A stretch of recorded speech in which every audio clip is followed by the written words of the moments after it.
There was some drama unfolding in Sydney at the Opera House. The chief conductor of the Sydney Symphony Orchestra, Simone Young, she was talking to the Mezzo-Soprano from America, and Michelle's voice alarmed her at this function. It was hoarse. She was so alarmed that she was heard to say, "We need Debbie, get me Debbie, right now." My telephone rang. "How would you like to sing the Mezzo-Soprano solo in Mahler tonight?" She said, "Look, there's no time to explain. Let me be honest, it's you or nothing."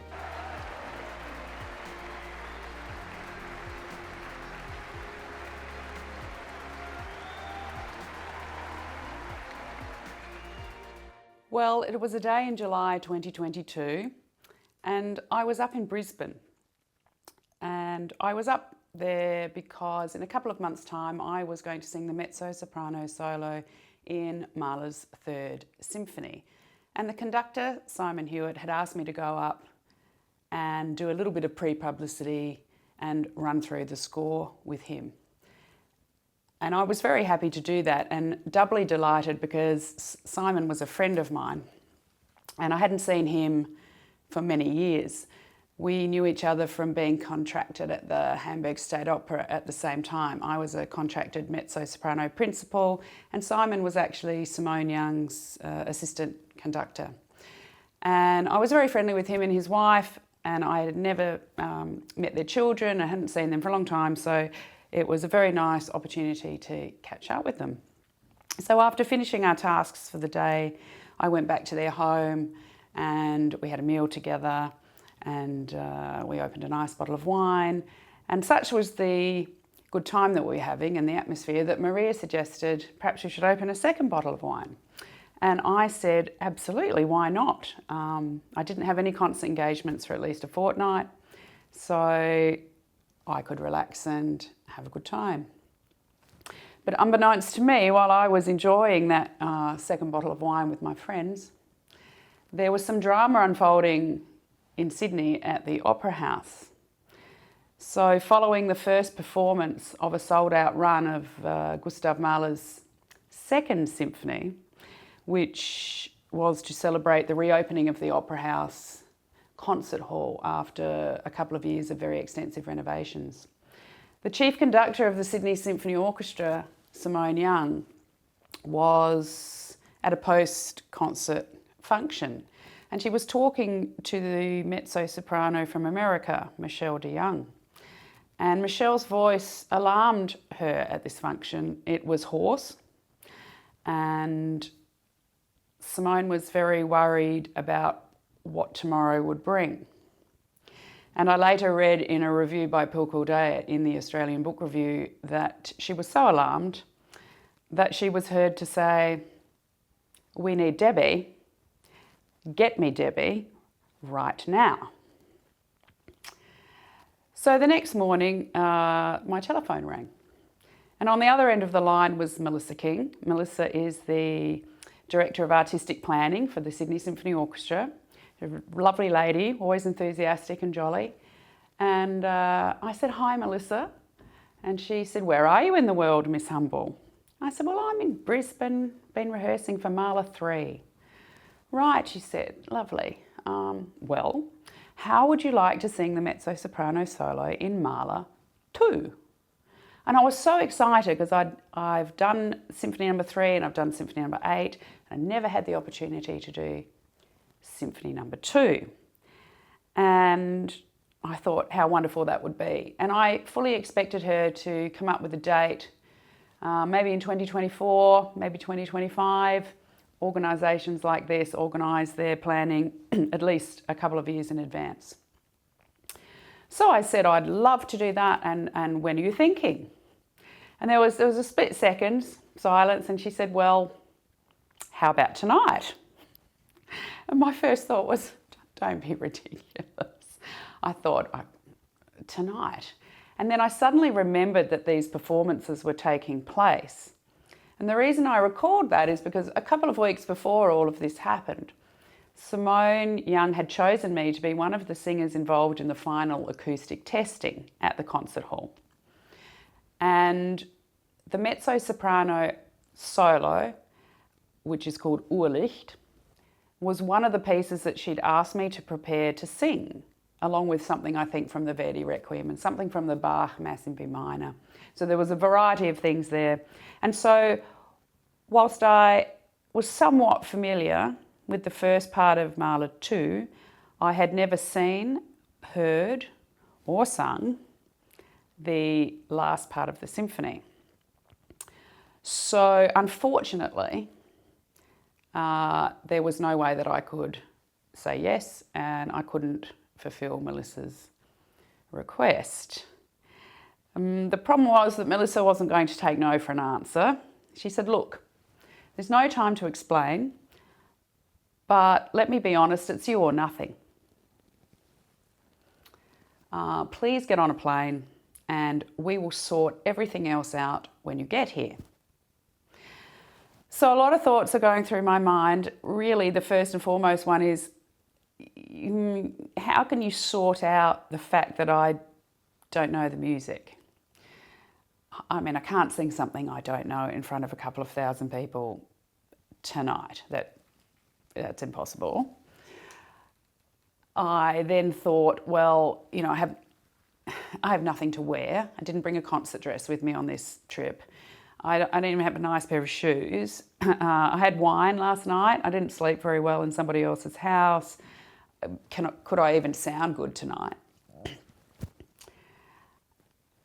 So I made all these excuses and she said, look, just get on the plane. And then I had I guess what became my pivotal thought. And the pivotal thought was, Simone Young wouldn't have asked you to step up. She wouldn't ask you to do this if she didn't think you could do it. And I let that thought sit with me for a couple of minutes. And then I thought, well, maybe I can do this. So I changed the flight and I got on a plane. And with the benefit of the technology that's available to us these days, I downloaded the score onto my iPad and a recording of the music onto my iPhone. And I sat on the plane for the best part of 90 minutes and went through the part of the music that I didn't know. All the time sort of thinking, maybe this is possible. And when we landed in Sydney, there had been a lady sitting next to me on the plane and she asked me what I'd been so focused on doing throughout the journey. And I said, well, it seems like I'm going to be singing at the Opera House tonight at very, very short notice. And so I've been learning the music. And she said, you're kidding, right? I said, no, I'm not kidding. And she wished me luck. And I said to her, well, yeah, I may well need it. So after I landed, I took a taxi to where my car was parked, because I had remembered that in the boot of my car was a garbage bag full of clothes that I had recently earmarked for the op shop. And I knew that in that bag was a blue sequined off-the-peg concert gown that I didn't like anymore, wasn't wearing, and was a bit too small for me, I thought. So I opened the boot, rummaged around, got out that dress and shoved it in my hand luggage. Then what next? So I thought, well, I better go round to my coach, Sherilyn. I've got an hour, the best part of an hour. She wasn't answering the phone, but she lived nearby and I knew she'd probably be at home. So I rushed around there and breathlessly knocked on the door. And I opened the door and she said, what are you doing here? You know, our rehearsal, next meeting together is not for a couple of days. I said, yes, I know, but I need you to teach me the Mahler 2 solos in the next 45 minutes. And Sherilyn is a very calm person. She's very in control, very knowledgeable, very professional. And she was wearing an apron. She'd obviously been cooking the dinner. She wiped her hands on the apron. She said, go into the music room. I'll just go and turn off the oven. And we didn't have any time for small talk, but we launched straight into the parts of the music that I was not familiar with. And we just had time to do everything through about once. And then it was time to go. So she called out her husband and she said, I'd like you to drive Debbie down to the Opera House, please. And I was doing the walk along the concourse with wobbly knees, really. I remembered the same walk that I'd done exactly 20 years earlier when I had done my debut at the Opera House with Opera Australia, which was an absolute dream come true. And I thought to myself, you know, you've learnt a lot in 20 years.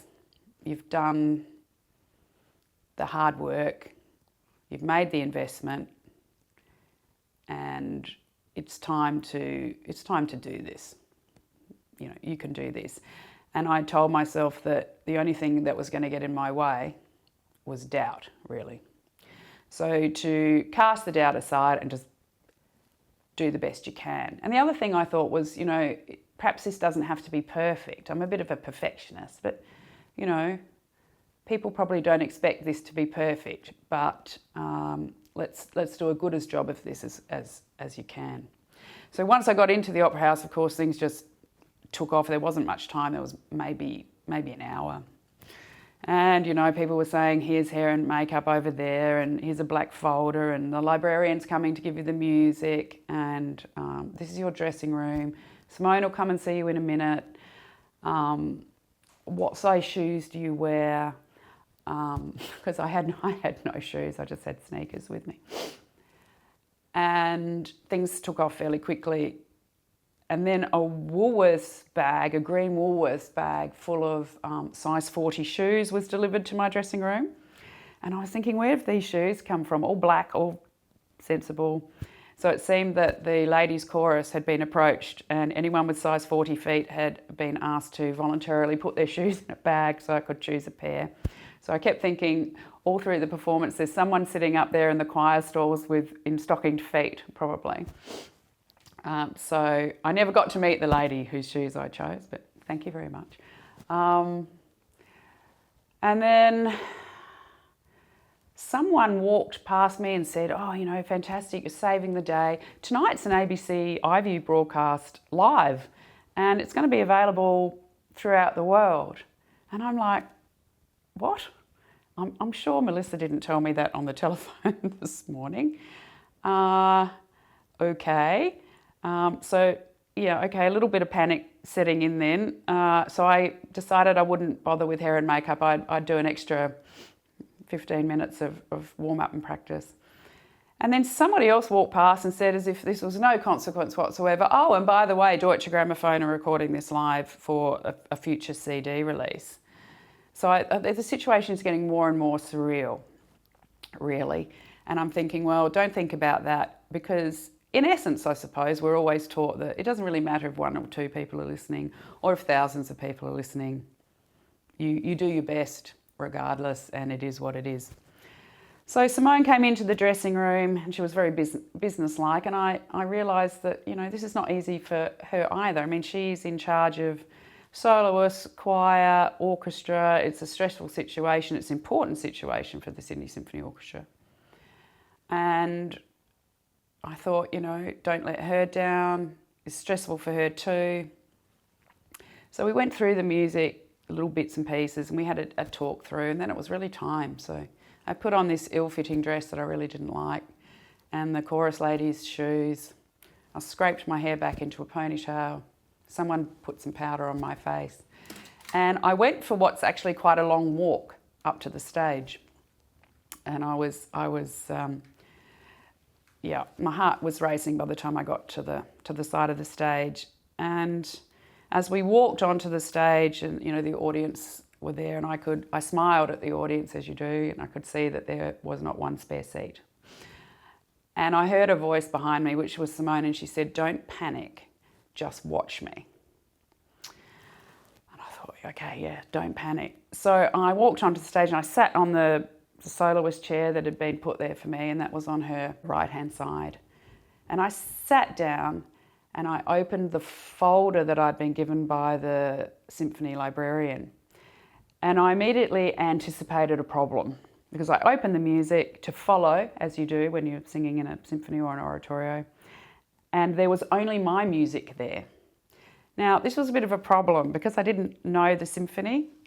I didn't have any context. So I didn't know, am I going to be sitting here for 5 minutes, 15 minutes, 50 minutes? I had no idea. So that's problem number one.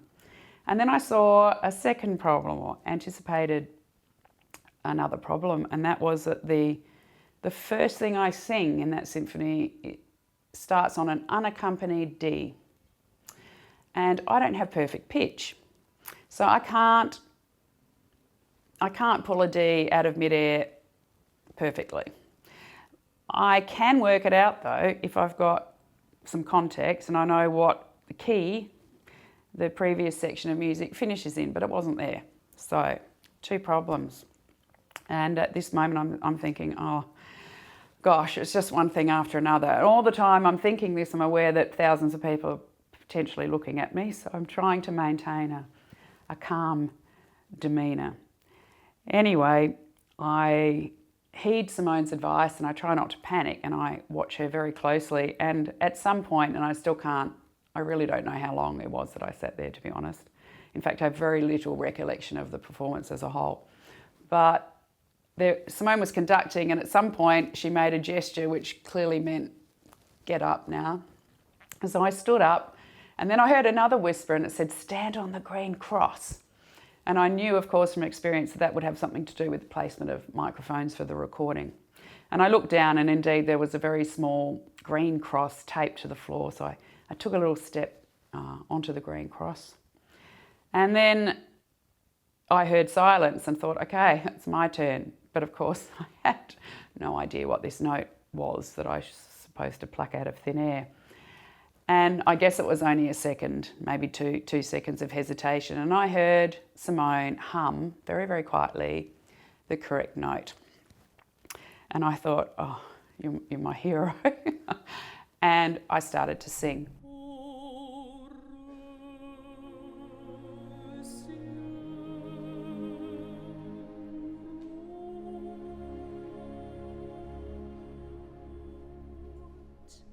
That went quite well.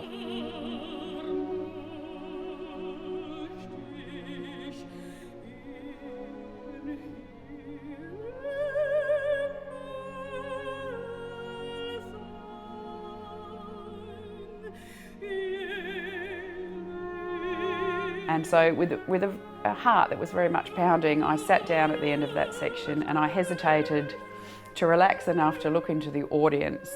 And just right in front of me in about the second or third row was somebody I knew. And he winked at me. He smiled and gave me a wink. And this little gesture of encouragement made me feel a lot better, actually. And so I sat there and kept watching carefully, waiting to discover when the next moment I should get up and sing was. And that part was with chorus and with the soprano soloist Nicole Carr. And I hadn't even had time to say hello to Nicole before the show. And I mean, it must have been stressful for her too, because singers that come in at the last minute can sometimes be a bit of a liability, and it means you have to concentrate even harder than perhaps you normally would. Look, everything went quite well. Simone later told me that I'd sung one wrong note, but that it fitted in with the harmony, so that should be okay. And I remember thinking, if that's the worst thing that's happened today, then I'm extremely lucky and extremely relieved. And then she told me I would be singing the next 3 performances this week, and by tomorrow night she did expect that one wrong note to be corrected. And look, the audience jumped to their feet with appreciation. The streamers were coming down from the ceiling, and I suddenly realised, now that that was all over, that I had just become part of the history of this very famous building. That, in fact, it was later mentioned in the broadcast that it was actually the second most important event in the building's history. The first, of course, being the opening of the Opera House, when Joan Sutherland sang. So it was a really big moment, and I tried to be present at that point and just enjoy the experience that had happened. So it was a very big night, and I went home. There was, I didn't sleep much. Adrenaline levels were very high. And then people started ringing and messaging from all over the world, and I had another moment of recognition that, okay, this was a significant event, and it's been successful. 4 out of the 5 performances. That's how it unfolded.